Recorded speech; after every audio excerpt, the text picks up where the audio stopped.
चलिए लाइए। आज आपको जो है यहाँ पे सेट नंबर 5 2020 का है 346 XW, ठीक है। सेट नंबर जो कि हम लोग रेगुलर हल कर रहे हैं पहले से, लेकिन ये अगर देखा जाए यूट्यूब पे पहला वीडियो रहेगा, है कि नहीं। बाकी तो हम लोग कितना सेट हल कर चुके हैं। तो अगर ये देखा जाएगा सवाल ऑब्जेक्टिव पहला देखिएगा, सवाल नंबर 1 है ना। सवाल नंबर 1 क्या है, इसमें दिया है कि समान पदार्थ के दो घन, समान पदार्थ के दो घन। ध्यान से समझिए इसे। सवाल आप लोग के पास तो है नहीं, अच्छा कोई बात नहीं। समान पदार्थ के दो घन है, समान पदार्थ के दो घन है। उसमें हुआ क्या है यहाँ पे समझिएगा। एक की लंबाई जो दिया गया है भुजा वो यल है और दूसरे की भुजा जो है वो 2L है। एक की यल है और दूसरे की 2L, ठीक है। तो उनके प्रतिरोधों का अनुपात, उनके प्रतिरोधों का अनुपात देखिएगा। जब ये घन हम लोग देख रहे हैं, एक घन है कितना यल भुजा वाला है, कितना का है यल, और यहाँ पे क्रॉस सेक्शन एरिया है ये A1 और इसकी जो लंबाई है कितना है यल, ठीक है। सेकेंड अगर देखा जाए यहाँ पर दूसरा जो घन रहेगा वो उसका जो यहाँ पे लंबाई रहेगा वो दिया है कितना 2L, ठीक है, 2L दिया है। अब देखो यहाँ पे इस बात को देखिए, इसे ये एकदम ऐसे है। अब देखिएगा क्या यहाँ पे इलेक्ट्रॉन अगर यहाँ से यहाँ तक जाएगा तो कितनी दूरी तय करेगा यल, जबकि इसमें वही इलेक्ट्रॉन अगर जाना पड़े उसे तो कितनी दूरी तय करेगा 2L। कितनी दूरी 2L दे, सही है। अब बताओ अगर यल और 2L दूरी तय करेगा, यल और 2L ना, तो R बराबर क्या होता है ρL बाई A, ठीक है। इसे न 2 टर्म से लगाइए तो जैसे यहाँ पे ये ऑब्जेक्टिव है तो कितना होगा उसको निकालना तो पड़ेगा आप लोग को, है कि नहीं। तो यहाँ पे देखिए R1 बराबर ρL1 बटे A1 और इधर के लिए R2 बराबर ρL2 बटे A2, सही है कि नहीं। इसका मतलब ये L2 है और ये कितना है यहाँ पर L1, सही है कि नहीं। अच्छा बताइए A1 का वैल्यू कितना आएगा। A1 घन का एक पृष्ठ कैसा रहेगा, वर्गाकार, कैसा, वर्ग का जो क्षेत्रफल है, वर्ग का क्षेत्रफल कितना होगा भुजा स्क्वायर। तो यहाँ से हम लोग देखेंगे कि L स्क्वायर होगा, जबकि A2 का वैल्यू कितना आना चाहिए 2L का स्क्वायर, है कि नहीं। तो ये कितना होगा 4L स्क्वायर, 4L स्क्वायर होगा। अब उसके बाद देखेंगे कि R1 बराबर ρL1 की जगह L और A1 की जगह L स्क्वायर। R2 बराबर देखो यहाँ पे कितना होगा ρL2 की जगह 2L और A2 की जगह कितना है 4L स्क्वायर, है कि नहीं। L से L कैंसिल, 2 दूनी 4, है कि नहीं। तो यहाँ पे R2 बराबर कितना आ गया है ना ρ/2L, ठीक है। और सेकेंड इधर कितना आएगा तो यहाँ पर देखिएगा R1 बराबर एक L से L कैंसिल तो ρ/L, सही है कि नहीं। अब अगर इसको देखा जाए कि इन दोनों में अब अनुपात पूछ लिया था, क्या पूछ लिया अनुपात, ठीक है। तो जब अनुपात पूछेगा तो R1 बटे R2 बराबर ρ/L और बटे ρ/2L, ठीक है। अब ये क्या होगा, ये इससे कैंसिल, ये इससे, और ये दो ऊपर, तो R1 बटे R2 बराबर 2/1, मतलब कितना आंसर आ गया 2:1 आ गया। समझ में कि नहीं। इस तरह से यहाँ पे हम लोग को देखना पड़ेगा कि अगर घन की भुजा, एक घन की भुजा L है और दूसरी की 2L है और दोनों के प्रतिरोधों का अनुपात पूछ लिया तो कितना होगा 2:1 होगा। समझ में कि नहीं, ठीक है। तो इस तरह से इसे हम लोग को करना था। देखिए एक का ख जो है ना, समझिएगा इसमें धारा जा रही है तो ये गैलोनोमीटर से टोटल जाएगी, लेकिन सवाल में आपको ये नहीं दिया है। सवाल में ये कह रहा है कि एक शंट लगा दीजिए, क्या लगा दीजिए शंट, ठीक है। धारा मापी के दोनों सिरों के बीच एक प्रतिरोध तार, एक प्रतिरोध है तार, है कि नहीं। धारा मापी देखो ये होता क्या है, शंट किसको कहते हैं हम लोग पता है, नहीं बताना। देखो हम लोग कहेंगे ना कि धारा मापी के, सुनो मैं बता रहा हूँ ना शंट के बारे में। धारा मापी के सिरों के बीच एक प्रतिरोधक तार लगा देते हैं जिसे हम लोग शंट प्रतिरोध कहते हैं, ठीक है। और यह जो प्रक्रिया है इसी को हम लोग शंट कहते हैं, क्या कहते हैं शंट, ठीक है। तो इसका मतलब जो ये तार लगा दिए हैं एक्स्ट्रा, यही क्या हो गया शंट, ठीक है। अच्छा, शंट का कार्य क्या था पता है? शंट का कार्य, शंट का कार्य नहीं पता है? ठीक है, मैं बता रहा हूँ, इधर समझिए। अगर न मान लो ये शंट ना लगा हो, देखो मैं सब कुछ आपको सवाल जो ये पूछा जाएगा, अगर पूछ लिया कि शंट क्या है, हो सकता है दूसरा सवाल पूछे इसी से, तो शंट क्या है, तो क्या बताएंगे आप लोग? यही चीज कि धारा मापी है ना, गैल्वेनोमीटर के सिरों के बीच एक प्रतिरोधक तार लगा दिया जाता है, जिसे हम लोग शंट कहते हैं। समझ में कि नहीं? शंट का कार्य क्या होता है? शंट का नहीं, ये शंट जो था ना, ये इसका कार्य क्या है? नहीं, हम लोग कहेंगे ना गैल्वेनोमीटर की क्षमता को बढ़ाना, गैल्वेनोमीटर की क्षमता को बढ़ाना होता है, ठीक है। कैसे? देखिएगा, अगर हम लोग कह रहे हैं ना कि आई धारा बह रही है, यहाँ पे देखो 10 एम्पियर की धारा मान लो आ रही है, कितने की? 10, ठीक है।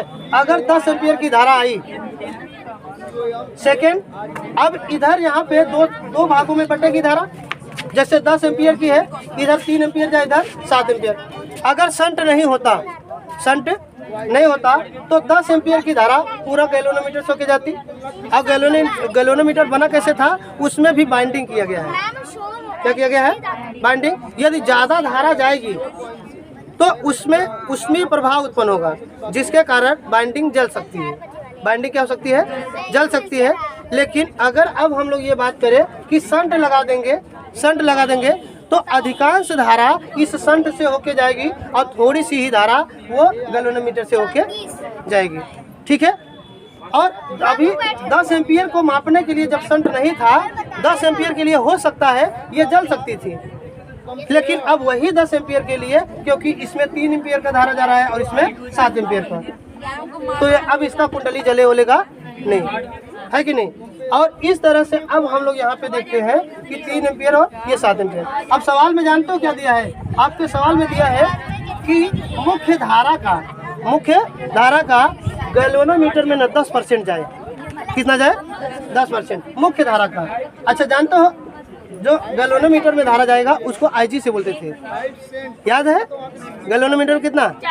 आईजी से। तो आईजी कह रहा है ना कि आई का 10% जाना चाहिए, ठीक है। जैसे अगर हम लोग यही बोले कि 10 एम्पियर की धारा पूरी थी, तो 10 का 10% कितना होगा? एक आएगा। कितना आएगा? 1। अब ये बताओ, अगर ये 10 एम्पियर होता तो इधर 1 एम्पियर, 10 एम्पियर जा रही थी तो कितनी? 1 एम्पियर। अगर इधर 1 एम्पियर था तो इधर कितना जाना चाहिए? 9 एम्पियर। तो निकला कैसे? आई में से आईजी को घटाए कि नहीं, है कि नहीं? तो यही वैल्यू यहाँ पे ये कर रहे हैं, न्यूमेरिकल वैल्यू आई माइनस आईजी, इसमें ये वाली धारा है आई माइनस आईजी है, ठीक है।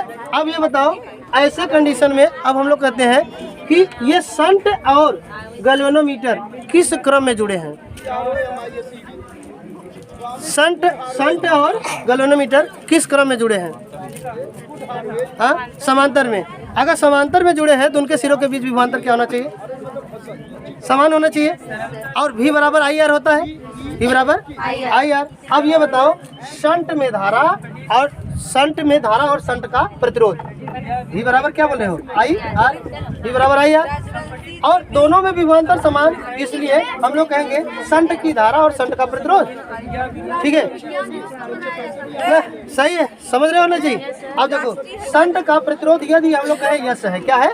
यस। अब ये बताओ, यहाँ देखो, इसमें गैल्वेनोमीटर में धारा कितनी है जी? गैल्वेनोमीटर में आईजी कितनी है? आईजी, ठीक है। तो आईजी और सेकेंड गैल्वेनोमीटर का प्रतिरोध कितना है? जी, सही है। तो ये हो गया ना, वोल्टेज है, ये क्या है? क्योंकि V बराबर आई आर, तो ये जो G है ना, ये R ही है, रेजिस्टेंस है कि नहीं। और सेकेंड हम लोग शंट के लिए देखो तो शंट में कितनी धारा आ रही थी? आई माइनस आई जी। अब गुण है यस, सही है।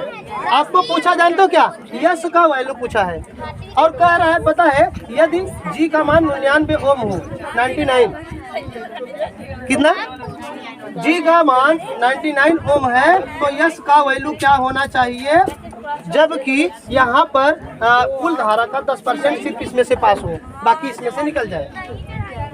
ठीक है, तो अब इसे जब हम लोग देखेंगे हल करने के लिए, इसे किस तरह से हम लोग हल करेंगे, यहाँ पे देखिएगा आई जी का वैल्यू कितना, आई का 10%, इसे हटाइए, आई का 10% मतलब 10/100, अब गुणे जी का मान 99 दिया है। ठीक है, और यहाँ देखो आई माइनस आई जी का, फिर आई का 10%, सही है, रिप्लेस कर दिए। ठीक है, यहाँ पे देखो इससे कट गया और यहाँ पर भी कट गया, 10 एक कम और 10 में से गया 9। ठीक है, इसका मतलब यह है 9i/10 और गुणे यस, और इधर कितना है आई गुणे 99/10, ये 10 से 10 नीचे कैंसिल, आई से आई कैंसिल, है कि नहीं, तो बचेगा कितना यहाँ पे, है कि हाँ 99 बराबर 9 यस, 9 यस, ये यस है। ठीक है, और 9 यहाँ 11 9, तो यस का मान कितना आया 11 ओम। इसका मतलब है कि हम लोग देखेंगे कि जो शंट लगाना था, शंट लगाना था वो कितने ओम का लगाना था, 11 ओम का। समझ में आया कि नहीं, इस तरह से आपको, अब देखिए ऑब्जेक्टिव सवाल है लेकिन बिना हल किए तो नहीं आएगा। अब ये देखो यही समस्या है, फिर हम लोग कहते हैं कि ऑब्जेक्टिव सरल है, ऑब्जेक्टिव बल्कि हार्ड है। थियरी में ना कुछ गलत भी लिख दोगे नंबर मिल जाएगा, लेकिन ऑब्जेक्टिव 1 नंबर का है, लेकिन उसमें आप सही प्रश्न अगर आप ऑप्शन चुनेंगे तभी होगा। और सब सोचते हैं ना चलो तुक्का मार देंगे, 5 में हो सकता है 200 सही हो जाए, छोड़ो बहुत से 5 का 5 लाओ, काहे दो के पढ़े हो, है कि नहीं, इस तरह से। अब एक का ग देखो क्या है जानते हो, एक का ग में सवाल, आप विद्युत चुम्बकीय तरंगे पढ़े थे आप लोग ना, विद्युत चुम्बकीय तरंगे सुनिएगा, गामा किरण, कौन सी गामा किरण, ठीक है ध्यान से सुनते रहिए, गामा है, यक्स किरण है, कौन सी यक्स किरण, और एक और है सूक्ष्म, कौन सी है सूक्ष्म। ठीक है, अब सुनिए, इनके लिए ना λ1, इनके लिए λ2 और इनके लिए λ3। ठीक है, चलो जी, ये देखो तीसरा जो सवाल है, तीसरा सवाल में क्या दिया है समझिएगा इसे, सवाल तीसरा सुनिए बेटर, कह रहा है कि यदि गामा किरण है उसकी तरंग दैर्घ्य λ1 और यक्स किरण की तरंग दैर्घ्य λ2 और सूक्ष्म तरंग की λ3 है, तो तीनों में ना एक कंपैरिजन करना है कि किसकी तरंग दैर्घ्य ज़्यादा किसकी कम। जैसे चारों ऑप्शन अगर मैं लिख दूं तो पहला ऑप्शन जानते हो क्या लिखा है कि λ1 बराबर λ2 बराबर λ3, ठीक है ऐसे, और अगला ऑप्शन हम लोग को चूज करना है, देखिए कौन सा सही होना चाहिए। अब ये λ1 फिर λ2 और λ3, थर्ड λ1 λ2 फिर λ3, फोर्थ देखिए, फोर्थ λ1 λ2 λ4, ठीक है। चलो आप लोग ना अपने से बताओ पहले, हाँ अब ये देखो कह रहा है तरंग दैर्घ्यों की तुलना करो, अब इसमें चारों में से कौन सा है, हाँ नहीं पता, सही सही बताना, कन्फर्म बताओ, तरंग दैर्घ्यों का बढ़ता हुआ क्रम बोलो तो पहले कौन, नहीं नहीं नाम बोलो, नाम तरंग दैर्घ्य का सूक्ष्म, जब हम लोग विद्युत चुम्बकीय तरंग पढ़े थे, गामा सबसे कम, देखो सबसे कम गामा, गामा के बाद यक्स किरण, पराबैंगनी, फिर दृश्य के बाद औरक के बाद सूक्ष्म के बाद रेडियो, सही है। अच्छा अब मैं उसी को लिख दे रहा हूँ पूरा, ठीक है पूरा वही लिख रहा हूँ, पहले गामा, ठीक है गामा फिर यक्स ना, ठीक है यक्स के बाद पराबैंगनी, पराबैंगनी के बाद दृश्य के बाद औरक्त, ठीक है औरक्त के बाद सूक्ष्म के बाद, ठीक है सूक्ष्म के बाद रेडियो, ठीक है। अब बताओ इसमें यहाँ पे ना बोलो जी, ये अच्छा जानते हो सबसे छोटा फिर बड़ा, ऐसे ये कम से ज्यादा ना तरंग दैर्घ्य के लिए, तो इसका मतलब हम लोग ऐसे लगा सकते हैं, मतलब ये बढ़ता जा रहा है। ठीक है, अब देखो इसमें जो दिया है इसके अनुसार है कि नहीं। अब गामा किरण है, गामा किरण का कितना है, λ1 लिख दिया है, और यक्स के लिए λ2, इनके लिए है कि नहीं, और सूक्ष्म के लिए इनके लिए λ3। ठीक है, अब ये बताओ, देखो ऐसे ही चौथा है ना, समझ में आया कि नहीं। इसीलिए कहे थे विद्युत चुम्बकीय जो तरंग है ना, यहाँ से ना बड़ा इम्पोर्टेंट हो जाता है कि नहीं। अब नेक्स्ट है पहला का घ, जो घ है आप लोग के पास है नहीं ना, एकाक होता तो उधर देखते रहते। ठीक है, चलिए मैं बता रहा हूँ, दिया है ना अपवर्तन कोण आपतन कोण का आधा है, अपवर्तन कोण आपतन कोण का, देखो यहाँ पे ऐसे अपवर्तन कोण आपतन कोण का आधा है, तो कह रहा है ना कि आर का वैल्यू बताओ, आर का वैल्यू बताओ। ऑप्शन दे दे, क्या हल कर लोगे? चलो हल करो तो देखते हैं।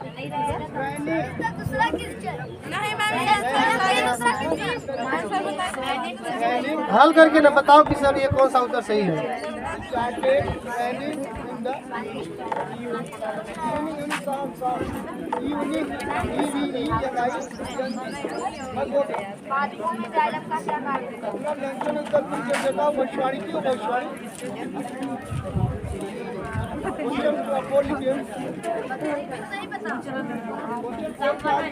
लो हल करके बताओ सब लोग, ऐसा है मत तुक्का लगाओ, हल करने की कोशिश करो कि आर का वैल्यू I/2 दिया है, अपवर्तन नहीं तो दिया भी है ना कि अपवर्तन कोण आपतन कोण का आधा है, अपवर्तन कोण आपतन कोण का आधा है, तो अपवर्तन कोण का मान ये अपवर्तनांक के पदों में बताओ जो भी ये है। जानते हो फिजिक्स के टीचर नहीं रहेंगे, और हो सकता है कि बाहर से सॉल्व करने वाला कोई न मिले, तो जानते हैं ये हिस्ट्री वाले या कोई वाले भी ना आ जाएंगे, कहेंगे ना टिक लगा दो तीसरा, अच्छा इसका जो दूसरा, आप उसी समय ना ये खुश हो जाएंगे ना कि ठीक है सही है, सर जी बताएं सही होगा, लेकिन क्या पता वो सही बताए कि गलत। विश्वास तो रहेगा उस समय जब आपको नहीं आ रहा है। अच्छा अच्छा, गलत नहीं, जब उनको आता ही नहीं तो बताएंगे क्या। अब पता चले, वही तो बता रहे हैं, कला वाले को जो है फिजिक्स कैसे बताएंगे। पूछा गया था ना, कंफर्म है बोल दो।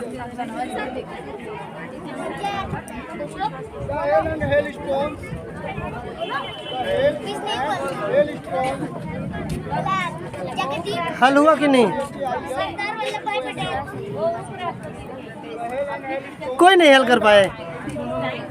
देखो अभी पन्ना पलट रहे हो कि सर जी न कहीं हल करवाए होंगे।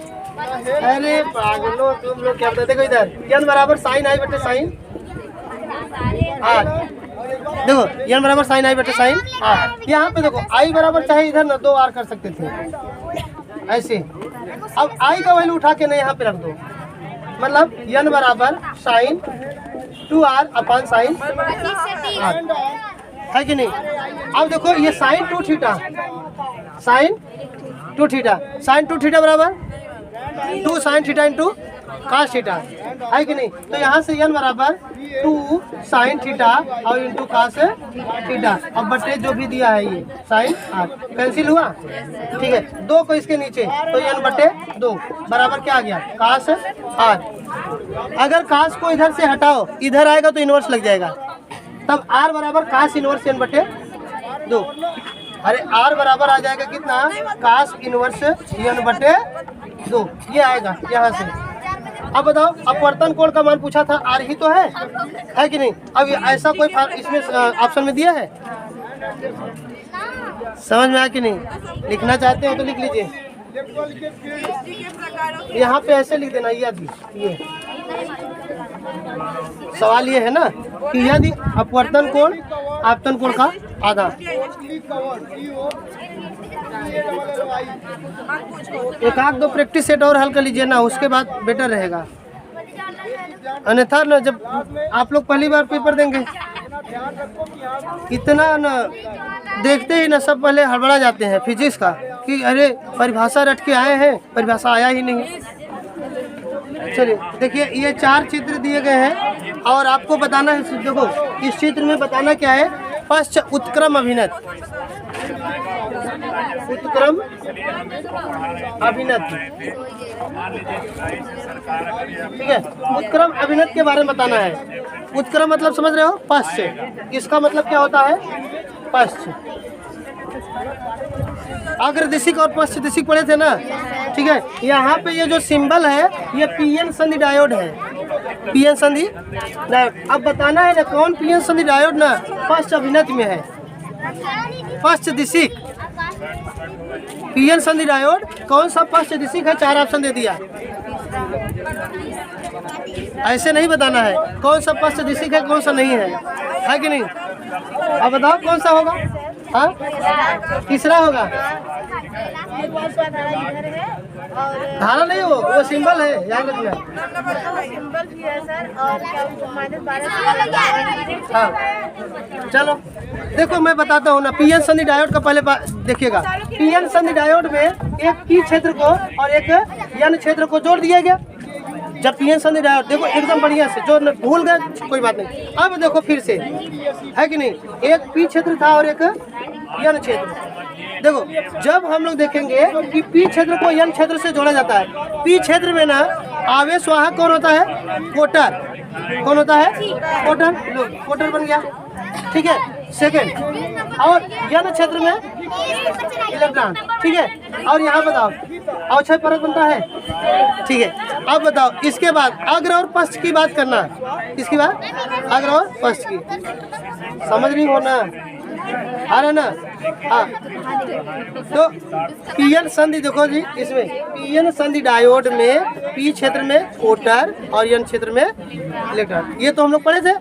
अब यहाँ पे क्या होगा कि इनको ना बैटरी से जोड़ते हैं। किससे जोड़ दिया जाए, बैटरी से। अच्छा बैटरी की दिशा पलट देते थे ना, तो कभी अग्रदिशिक और कभी पश्चदिशिक। अब कब अग्रदिशिक होगा और कब पश्चदिशिक, अब उसे देखिए। अगर न बैटरी का धन ध्रुव, बैटरी का धन ध्रुव पी क्षेत्र से, किससे, पी क्षेत्र से, और बैटरी का ऋण ध्रुव, बैटरी का ऋण ध्रुव, ठीक है, एन क्षेत्र से जोड़ दे, किससे, एन क्षेत्र से, ठीक है। तो यहाँ पे क्या होगा देखिएगा, कोटर कैसा होता है, ये धनात्मक प्रवृत्ति, कोटर कैसा प्रवृत्ति रखता है, धनात्मक, सही है। और इलेक्ट्रॉन तो ऋणात्मक होता है, ऑलरेडी जानते हैं सब, ठीक है। तो अब यहाँ पे देखिए, ये बैटरी का धन प्लेट खुद धन से जुड़ा है और बैटरी का ऋण से। और आप जानते हैं कि समान आवेश में प्रतिकर्षण होता है कि नहीं, समान आवेश में क्या होता है, प्रतिकर्षण होता है। इसका मतलब ये वाले कोटर को बैटरी खुद ये दूर भेजना चाहेगी, अपने से दूर, मतलब ये अपने से दूर बल लगाना चाहेगी, इसका मतलब कोटर इस दिशा में, है कि नहीं। और इलेक्ट्रॉन भी जो है ये माइनस है जी, ये माइनस इसको किधर भेजना चाहेगा। अब बताओ ये अग्रदिशिक है कि पश्च, मार खाओगे। अग्र है, दोनों देखो दोनों एक दूसरे की हो जा रहे हैं, है कि नहीं, अग्र है, समझ में आया। तो इस कंडीशन में हम लोग देखेंगे यहाँ पर कि अग्रदिशिक हो गया, ठीक है। अच्छा ये प्लस है तो यहाँ पर भी प्लस, और ये वाला माइनस तो यहाँ पर भी सीधा माइनस, ठीक है। और प्लस जो होता है ना, प्लस देखो प्लस जो होता है ना, इसको बोलते हैं ना उच्च विभव, उच्च विभव, प्लस को उच्च विभव और माइनस को निम्न। मतलब शुरू में अगर आप ना एक इसे हम लोग देखें, ठीक है। अब बताओ अगर हम लोग ना इसको बना ही दे अलग से, पीएन संधि डायोड, देखो पीएन संधि डायोड का जब चित्र बनाते हैं ऐसे कि ये पी है और ये एन, इसे हम लोग एन कहते हैं और इस पूरे को पी कहते हैं, ठीक है। ये चित्र है पीएन संधि का। अब पीएन संधि का यदि पी सिरा उच्च विभव, कैसा, उच्च विभव, और एन सिरा कैसा हो जाए, निम्न विभव, तो ये हो जाएगा अग्र, क्या हो जाएगा, अग्रदिशिक, ठीक है। समझे कि नहीं, से ये बहुत जरूरी है कि पीएन संधि का यदि पी सिरा उच्च विभव पे हो और पीएन संधि का एन सिरा निम्न विभव पे हो तो पीएन संधि डायोड अग्रदिशिक हो जाएगा। कैसे हो जाएगा? अग्र दिशी। ये एकदम इसे देखो, इसको कंपेयर करो, है कि नहीं? क्योंकि ये प्लस था तो ये उच्च और ये माइनस था तो निम्न। और ऐसे जोड़ने पे हम लोग देख रहे थे कि ये अग्र है और इसका पूरा चित्र ये बना दिया सिंबल, है कि नहीं? तो बोलो अब पश्च दिशी कब होगा? पीएन संधि डायोड कब पश्च दिशी होगा? विभव के अनुसार बताओ। नहीं, पी सिरा निम्न विभव पर और यन सिरा उच्च विभव पर। याद कर लो, अभी याद करो तुरंत, दोनों में कंफ्यूजन नहीं होना चाहिए। बताओ आग्रह की बात बोलो, पहले आग्रह की, ठीक है? सही है। पी सिरा उच्च और यन सिरा तो क्या होगा? अग्र। सही है कि नहीं? और यदि हम लोग देखेंगे पी सिरा निम्न और यन सिरा उच्च, तब कौन सा भी होगा? पश्च दिशी होगा। ठीक है। अच्छा, अगर इतना कॉन्सेप्ट क्लियर हुआ तो अब के बारे में देखिए, जो सवाल दिया था उस सवाल को पढ़ के उत्तर देखो। लो, सवाल में दिया था कि 4 चित्र में कौन सा पश्च दिशी के है? 4 चित्र में जानते हो, कभी भी अर्थ से जोड़ते हैं ना तो वोल्टेज 0, वहाँ का वोल्टेज इसका मतलब इस तरफ पे 0 वोल्ट और ये कितना है? माइनस। अच्छा ये बताओ, 0 बड़ा है कि -10? 0 बड़ा है, ये खुद माइनस। इसका मतलब ये उच्च पे है और ये वाला निम्न पे है।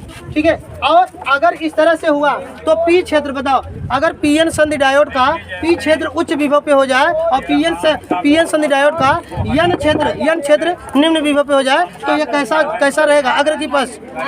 अग्र है, ये अग्र हो गया। अब बताओ, सवाल में पूछा क्या था? पश्च पूछा था, तो ये सवाल, ये ऑप्शन गलत हो गया कि नहीं ना? चलो अब इसे बताओ, ये 0 वोल्ट। चलो बताओ, अब ये बताओ, अब ये अग्र है कि पश्च? पश्च है, बिल्कुल। और पूछा यही है ना, यही टिक करके निकलो, है कि नहीं? देखो 0, यही ना 0 वोल्ट, ये इससे कम ही है तो ये निम्न हो गया और ये उच्च हो गया, है कि नहीं? तो आपको याद भी रहना चाहिए कि ये पी क्षेत्र है और ये यन क्षेत्र है कि नहीं? और ये निम्न और ये उच्च, इसलिए ये वाला जो है पश्च है, यही सही है। आई बात समझ में कि नहीं? तो आपको इसमें जो भी समझ में आए ना, अपने हिसाब से ना नोट्स में कहीं लिख लो, बड़ा एकदम शॉर्ट में। और ये काफ़ी 2-3 पन्ना करना, कहीं लिख लेना यहाँ इसको ना, जो भी मैं सॉल्व करा रहा हूँ, जो भी अनसाल, देखो सुनो जी, ये बहुत बेटर चीज़ें हैं। अनसाल सेट जो भी 2-3 पन्ना का है ना, उसे रखे रहो। पेपर में जाने से पहले एक बार उसे पलट लेना, क्योंकि मैं पेपर ही हल करवा रहा हूँ, ये कहीं से नहीं देंगे, समझ में कि नहीं? तो उसमें से हो सकता है ना सपोर्ट कर जाए। अच्छा बताओ, इतना तो याद ही करोगे, 2 पन्ना पलटने में क्या दिक्कत है कि नहीं? तो अब अग्र दिशी और पश्च दिशी के बारे में लिख लीजिए उसे। 1-2 सेट और लगा लीजिए ना, आप लोग देखिएगा अलग ही वो चीज़ रहेगा जब पेपर में बैठोगे तब।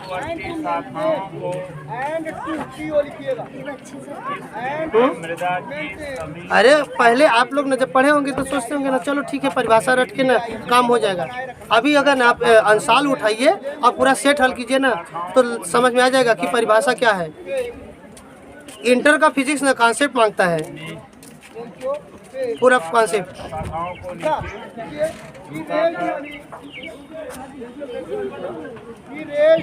उस भाग के छिलके को, उस भाग के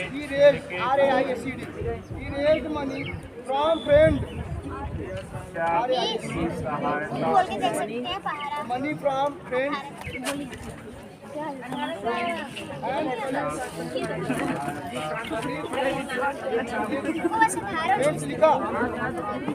हो गया ना, समझ गया ना? अच्छा ये सब तो अगर भी होंगे ना। अच्छा जानते हो माइनस में भी ना तुलना करो, माइनस में भी। अच्छा जानते हो, अगर दोनों सिरा माइनस दिख रहा है, बता देते हैं यहीं पर ही, हो सकता है कुछ पूछ ले और यदि 1 नंबर में ऑप्शन में ना देखे और पूछ ले ये अग्र है कि पश्च, और क्यों बताओ? 1 नंबर में आदि लघुत्तरी में यही अगर ऐसे दे दिया, खाली ऐसा चित्र बना के कि अग्र है कि पश्च, और क्यों बताना है तो आपको तो बताना पड़ेगा ना कि पीएन संधि डायोड अग्रदिशिक तब होता है जब पी सिरा उच्च विभव पे और एन सिरा निम्न विभव पे होता है। और इसमें दिया गया -12 वोल्ट है एन सिरा और पी सिरा -5 वोल्ट है। तो ये वाला बताओ उच्च है कि ये निम्न है? कौन कौन इधर -5 और अच्छा सही है। अगर ये -5 उच्च है तो ये वाला पी है, तो ये उच्च विभव और ये वाला निम्न विभव। तो कैसा कार्य करेगा? अग्रदिशिक, क्योंकि पी क्षेत्र उच्च और एन क्षेत्र दूसरा का ठीक है। दूसरा का क में जानते हो क्या दिया है? इसमें दिया है ना कि एक सेल का विद्युत वाहक बल 2 इलेक्ट्रॉन वोल्ट है। एक सेल है उसका विद्युत वाहक बल कितना है? 2 इलेक्ट्रॉन वोल्ट। ठीक है। ई का मान कितना दिया है? करा इस कथन का क्या तात्पर्य है, उनको क्या बताओगे? बोलो क्या लिखोगे इसमें? आप परीक्षा देने जा रहे हैं, अब दे दिया कि एक सेल है उसका विद्युत वाहक बल 2 है, 2 इलेक्ट्रॉन वोल्ट। कितना है? ठीक है 2 वोल्ट है, इलेक्ट्रॉन नहीं 2 वोल्ट। ठीक है 2 वोल्ट है। तो बताओ इस कंडीशन में इसका क्या तात्पर्य है? कहने का मतलब कथन का तात्पर्य बताओ इनका। क्या लिखोगे?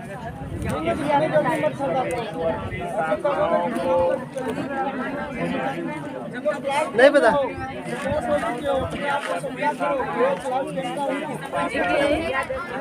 सुनिए इसको कैसे लिखेंगे। पहले विद्युत वाहक बल की परिभाषा पता है? सेल का विद्युत वाहक बल क्या होता है? लो अब ये भी डेफिनेशन अगर दे दिया तो 1 नंबर में। सेल का विद्युत वाहक बल नहीं, ये है, ये इसीलिए कहते हैं आकलन तैयारियां। अब माने रख रही है कि है क्या? सुनो मैं बताता हूँ। इधर एक सेल देखो, एक सेल है, सेल का ना हम लोग देखेंगे यहाँ पे एक प्लस और एक माइनस। ठीक है प्लेट है और इसमें हम लोग वैद्युत अपघट को रख दिया। क्या रख दिया? वैद्युत अपघट। देखते रहो एक सेल है, सेल का यहाँ पे एनोड और कैथोड और उसको वैद्युत अपघट। सही है। और यहाँ पे देखो एक ना ये तार है, इसको घुमा फिरा के ला दिए है। ये वास्तव में है क्या? ये तार है। ठीक है तार, इसको ये तार मतलब परिपथ। क्या है ये? परिपथ। ठीक है। हाँ सेल का विद्युत वाहक बल एकांक आवेश को, एकांक आवेश को, ठीक है देखिए एकांक आवेश को पूरे परिपथ में, जबकि सेल सहित ठीक है प्रवाहित करने के लिए ना सेल द्वारा दी गई ऊर्जा, सेल द्वारा दी गई ऊर्जा ही सेल का विद्युत वाहक।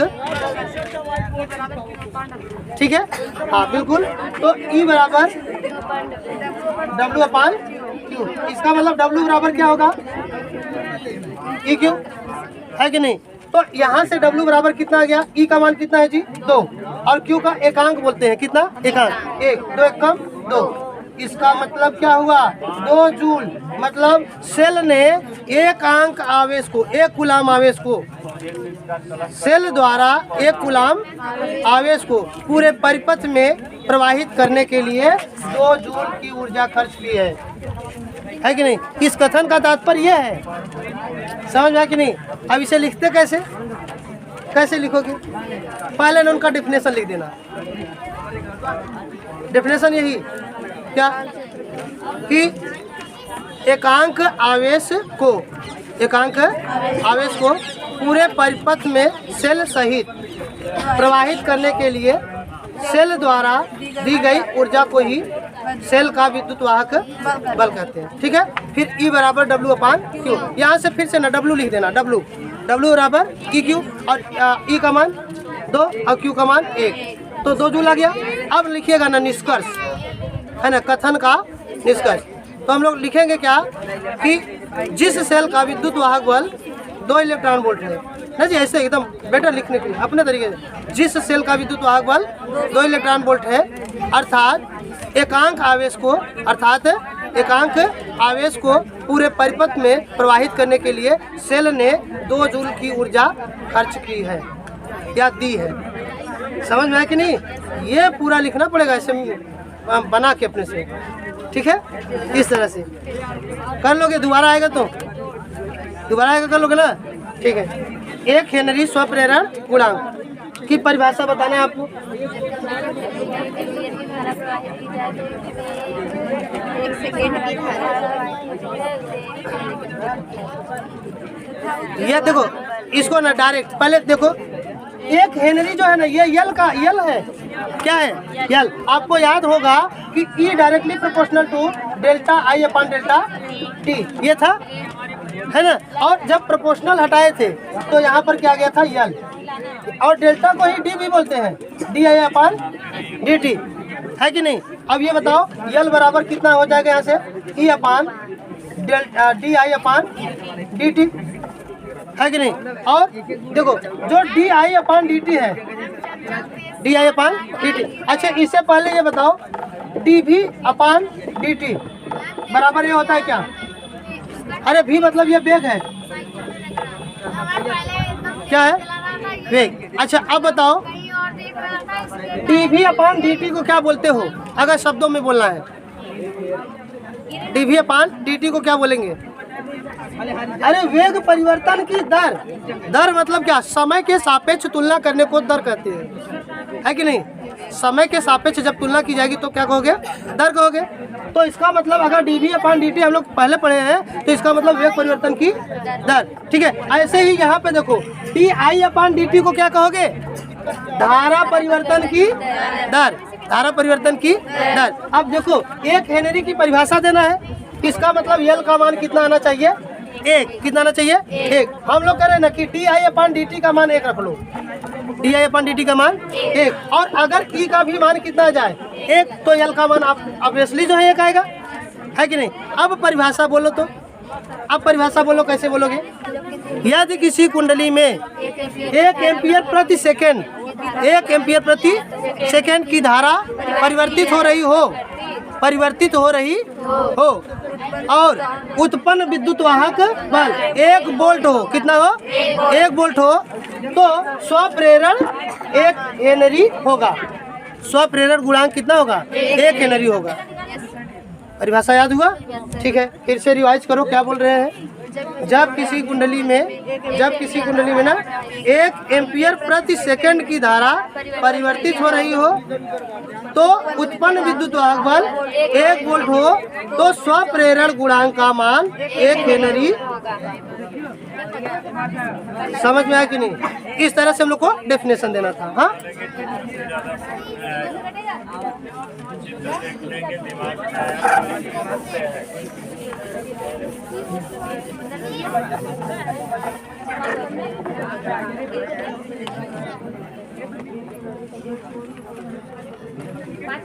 सुनिए फिर से दिया है, जान तो क्या दिया है इसमें ना, वैद्युत क्षेत्र का आयाम दे दिया, चुंबकीय क्षेत्र का आयाम पूछ लिया। कल वाले में हल किए थे हम लोग, कुछ वैद्युत क्षेत्र और चुंबकीय क्षेत्र में संबंध पूछा था, क्या याद नहीं है ना। हाँ ई बटे बी बराबर सी, बस वही है। देखो ई का मान जान तो दिया है यहाँ पे 3 × 10⁻⁴, ये वोल्ट प्रति मीटर, वोल्ट प्रति मीटर। और जानते हो टी का मान पूछ लिया। लो हल करो तो बताओ कितना आएगा। चलो बताओ, इसे हल करो सभी लोग, कितना आएगा। 2 नंबर का सवाल है जी।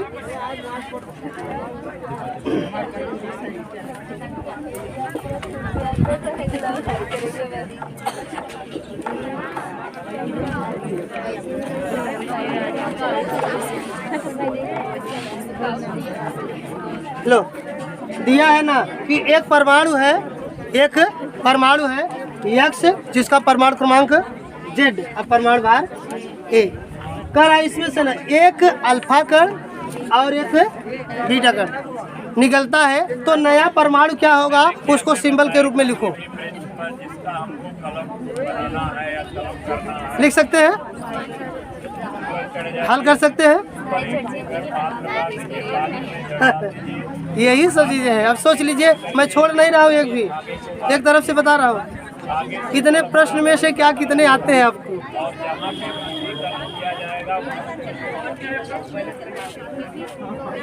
नहीं चलो मैं बताता हूँ थियरी, अगर आपको याद है ना तो एकदम अच्छा। ये बताइए, जब किसी परमाणु से एक अल्फा कण निकलेगा तो परमाणु में क्या परिवर्तन आएगा? हाँ, अगर किसी परमाणु में एक अल्फा कण निकलेगा तो क्या परिवर्तन आएगा? नहीं बना? अरे भगवान, अल्फा को 2He सही है। अल्फा को क्या लिखते हैं? 2He सही है।